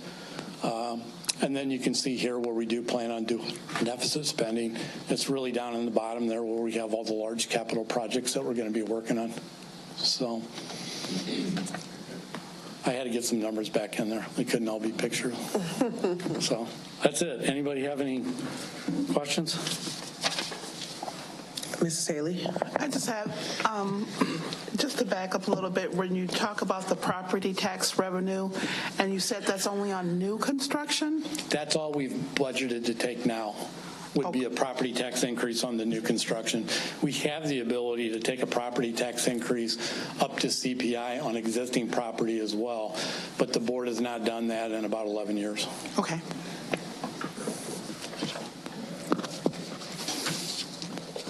Any other questions? Seeing none, thank you, Dr. Brown. The next item on our agenda is a notice of public hearing on the fiscal year 2024 tentative budget and resolution directing publication of notice. The notice of public hearing on the FY24 tentative budget and resolution directing publication of notice is attached to the board agenda for your review. The notice of public hearing will be published in the Rockford Register-Star on August 18th, 2023, with a public hearing date of September 19th, 2023. Are there any questions or discussion on the notice of public hearing on the fiscal year 24 tentative budget and resolution directing publication of notice? Seeing none, this will be brought forward for approval on August 15th, 2023 board meeting. I neglected to say that the resolution to adopt the 2023-2024 board budget will be brought to the board for approval at the September 19th, 2023 board meeting. Okay, we have item C next. Oh, sorry. Were there any questions of the public hearing? Okay. Item C, resolution authorizing and directing preparation of the tentative budget for 2024 to 2025 budget calendar. The resolution authorizing and directing preparation of the tentative budget for the 2024-25 is attached to the board agenda for you to review. Are there any questions on this resolution? Seeing none, this will be brought to the board for approval at the August 15th, 2023 board meeting. Item D, partnership with the Rockford Arts Council Mosaic School of Fish installation at Lewis Lemon. The Rockford Arts Council is proposing to install a mosaic mural School of Fish on the exterior of Lewis Lemon Elementary School. The installation will be completed by spring of 2024. Art for Impact is a community impact initiative of the Rockford Area Arts Council. Their strategic vision is to place public art in every neighborhood. The Art for Impact objectives includes bolster neighborhoods' pride, create a sense of place, community, and belonging, develop public art that draws attention of residents and visitors, reflect on the values and priorities of the Rockford regions, diversity, equity, inclusion, and belonging. Item E, the security plan. So next, Jason Barthel, Chief Information Officer, will provide an update on the security plan. The presentation will highlight the tentative 5-year plan and estimated budget to respond to personnel, technical, and physical security recommendations derived from the 2022-2023 security audit. There are still several items that are being discussed, many of which will be incorporated into the facilities master plans process, so years 2 and 5 of the plan may change. Good evening. I will say it's never easy to go after Dr. Brown presents a budget with some bleak outlooks going forward, but we still need to do this planning perspective here. So before we jump into this, we just want to take an opportunity to provide this high-level overview of our 5-year safety and security. And really what I'm calling this is a proposal update. A reason being it's a proposal. Again, we're taking data and the information that we received back for recommendations and best practices from our security audit, and we're taking that a look at an administrative level, but we still need to do work for the future years to get student voice, principal voice, and other stakeholders involved as we move forward with many of these proposals that we bring forward tonight. Again, this is not 100% complete. There's several items still being evaluated or are part of another planning process, such as the facilities master plan. This will provide a better insight as to how we're thinking about this strategically moving forward and the different initiatives that we're looking at planning, and again, all associated with this physical security audit. I want to start with this slide. We've shared this several times with the board and others, and I want to emphasize this visual. Again, this is one that was created by the Department of Homeland Security and their K-12 education strategic approach. And again, the reason we bring this up, security in K-12 specific requires a multi-layered approach included in the 5 categories. And as we walk through this draft plan tonight, we actually take all these different considerations, all these layers into consideration. So we'll jump into the next slide. Will be our tentative budget overview. We have a 5-year, and then we're using FY23 as just that reference point. The first graph, again, this is kind of capturing all that. Note that this does not include all the physical measures that we're still talking about. That will be captured. Many of those things are linked directly to the facilities master plan, which will be coming forward throughout the next year now that that bid has been approved to move forward with that. Additionally, we are still evaluating, for the most part, detective weapons detection systems expansion beyond the high schools. While we have done research on with other entities, we still wanted our own qualitative and quantitative data to make an informed decision if that's going to expand beyond the high schools. A couple of areas to note on this particular slide here. Our largest cost over the next 5 years will be that contracted staff, which primarily includes our school resource officers, our contracted guard staff, and our alarm response teams. We'll actually provide a little bit more detail on that in additional slides. The other thing I want to point out is training is not centralized to the security budget. We'll touch on it in another slide as well. So that inclusive cost is not necessarily reflective on the physical security budget, but we'll get a better picture on that going forward. Before I move forward on the breakdown of that budget here, just wanted to point out some of the funding streams that help do what we need to do for security. That Fund 80, which Dr. Brown mentioned earlier, is our Tort Immunity Fund, and that is for our risk mitigation and risk management. That's primarily where we have our school resource officers funded out of, as well as our contracted security, and we actually have evolved weapons detection in that fund as well. Fund 20 is the primary fund, the Operations Maintenance Fund, which is used for our security technologies, such as our cameras, our access control, maintenance, expansion, life cycle replacements, our training, and then our supplies. Grants, this one I wanted to point out because this is the first year we've actually gone after this grant. We're awaiting approval on this, but we want to use this going forward. This is the Department of Justice Community-Oriented Policing Services School Violence Prevention Program grant. A lot of words there. So what they do is offer school districts up to $500,000 per year upon award for collaborative physical safety and security measures. This year we went out, and that usually comes out and is due about May.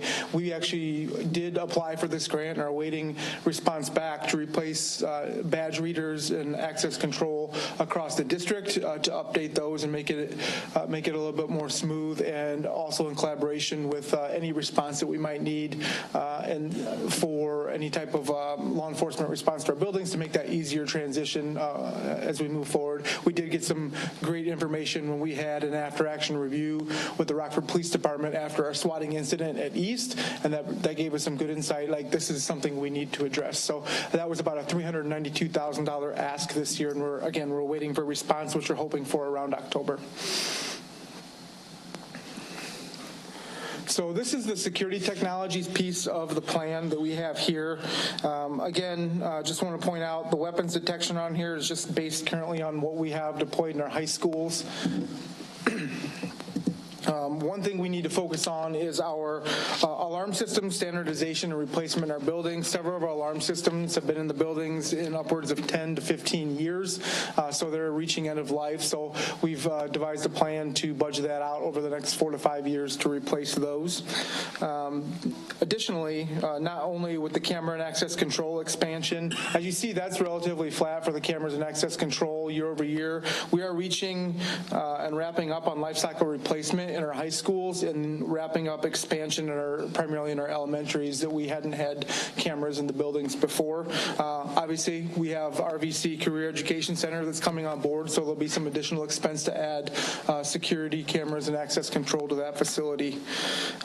This particular year, actually FY23, we actually made an investment in analytics, which is really, really important for us as a force multiplier. And what that is camera software that allows us to identify brandished weapons, and that's something we want to continue to build on. As we know, we don't have a large internal security staff here, and we want to be able to use that as a force multiplier for us, so we can get notifications if there is indeed a brandished weapon in one of our school parking lots. So that we did start that this year, and we anticipate expanding that moving forward.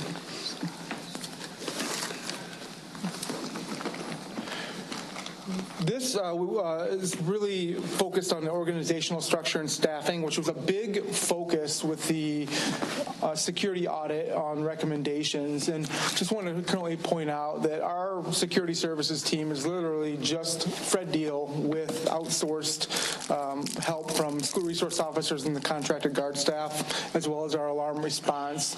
And what we have had discussions about what a proposed structure would look like is really following what we've done for many of our different initiatives here, and that's that quadrant-based model, whereas we have support for each of our quadrants. With that being said, we'd be focusing, using those individuals, including the director for support, for training, drill support, meeting with principals for feedback and input, documentation, and then just general building support for each of those quadrants. That proposed increase would look, with salary and benefits, roughly $290,000 over the next 5 years. One thing what I've done and what we've done in my department is look at opportunities for our vacant positions to fund and move that and invest in the security side, and we actually have a position that we'd be able to support already, and we'll just continue to work with HR and finance on any of those additional remaining FTEs that we would look to fill. The next one, and this is one of our biggest, greatest increases, it was specifically with our contracted guard and security staff. Again, that is primarily due to increased guard pay. Right now, most of our guards are making about minimum wage or just above, and we're working with the same applicant pool as many other service industries where requirements are less. They're not having to wear a nice pressed shirt. They're not having to sit in school buildings. It's that fast food, that retail industry, and we were going to have to go out to bid here, probably here very shortly as we prepare for next year for a new guard contract, and we are anticipating a significant increase, and in this projection we're guessing probably about a 20% increase in the cost as we rebid this next year.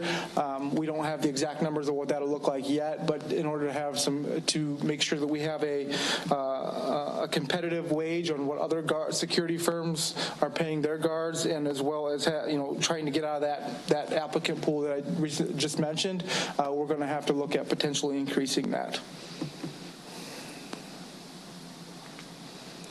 This is just supplies. This is just our standard operating things that we do. So we create many badges, ID badges, not just for staff, but for contractors that are in our buildings to be able to get in to do their maintenance work and things like that.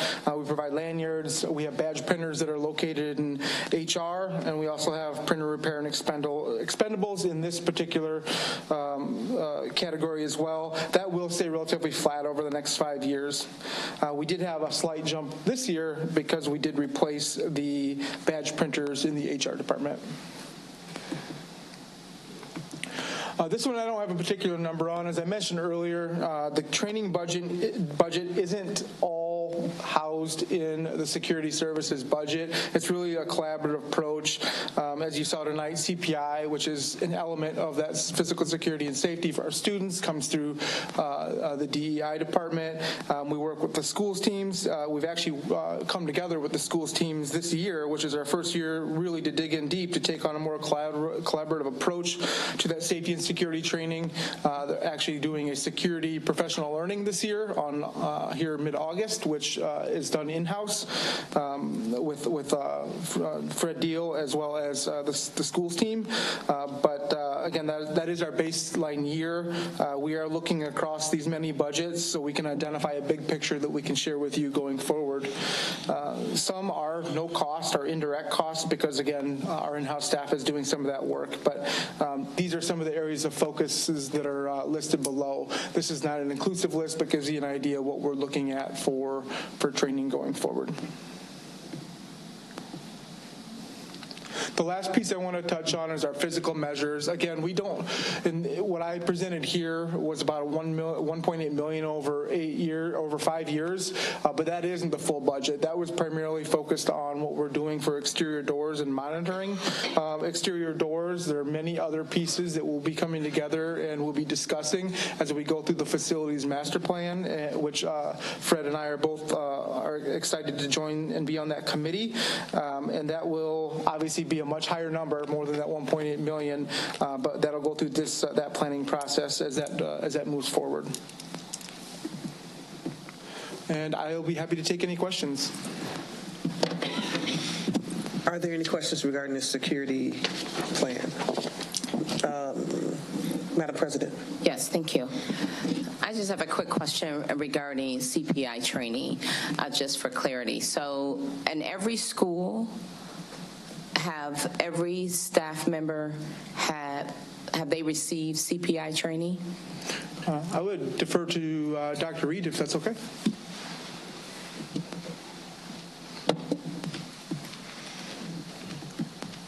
Not at this time, Madam President. That is the goal, to get every student-facing position to have this training. That includes the bus staff, the kitchen aides, anybody that is going to face a scholar will have this training by August 29th. And in turn, we will also have train the trainers at a high level. So we'll have a community of CPI trained in the building. So if you were to start work for RPS on October 1st, you would immediately get that training. We're trying to work with HR to make sure when you start working here, that's one of the first things you get is that training, so you know how to interact with our scholars.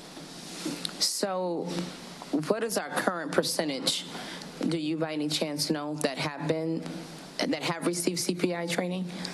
Not a high percentage. It was okay. It was done, by optional.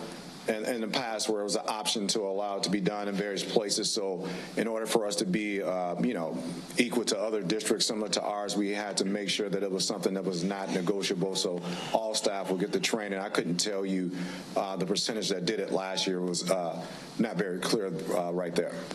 Okay, thank you. Mrs. Bennett.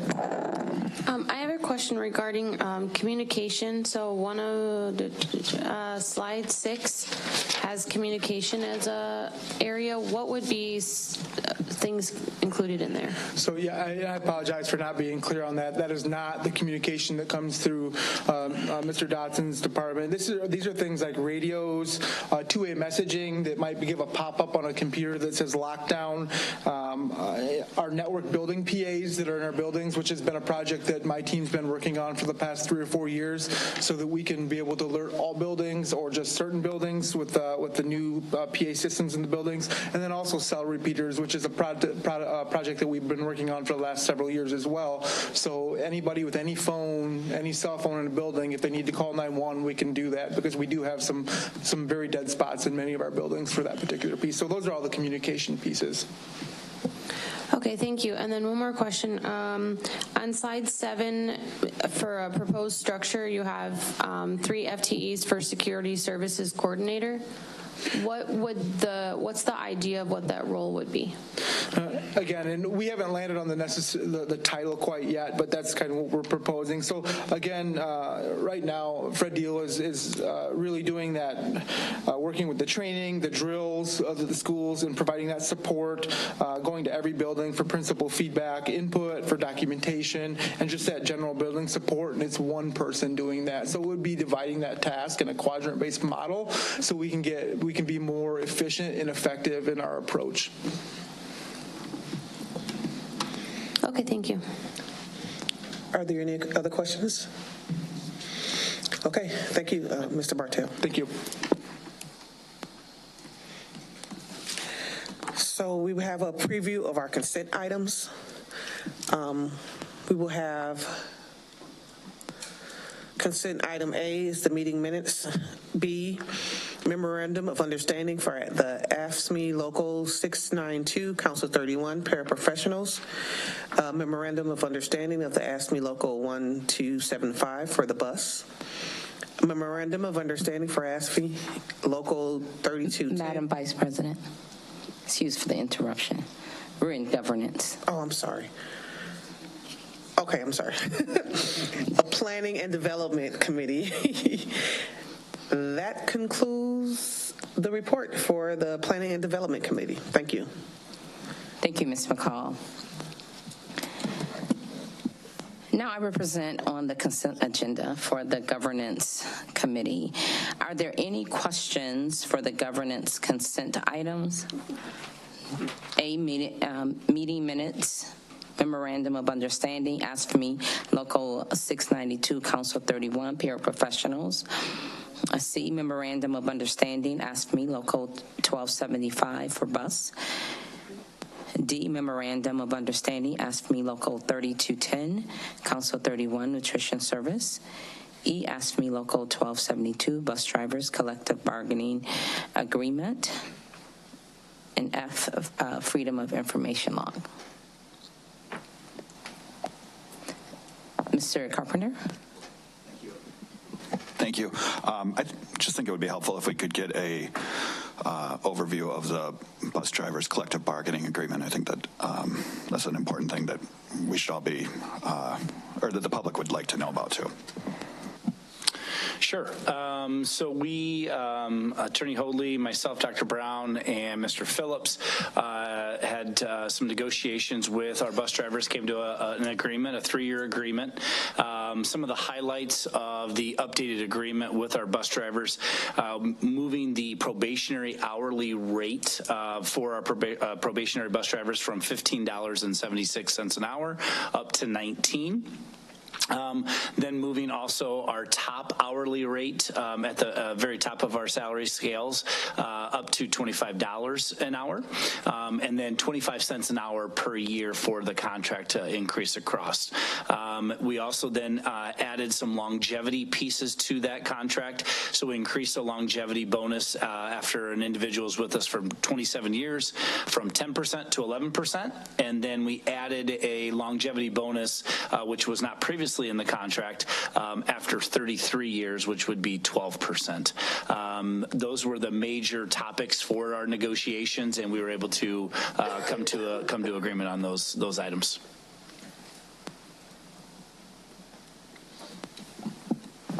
Thank you.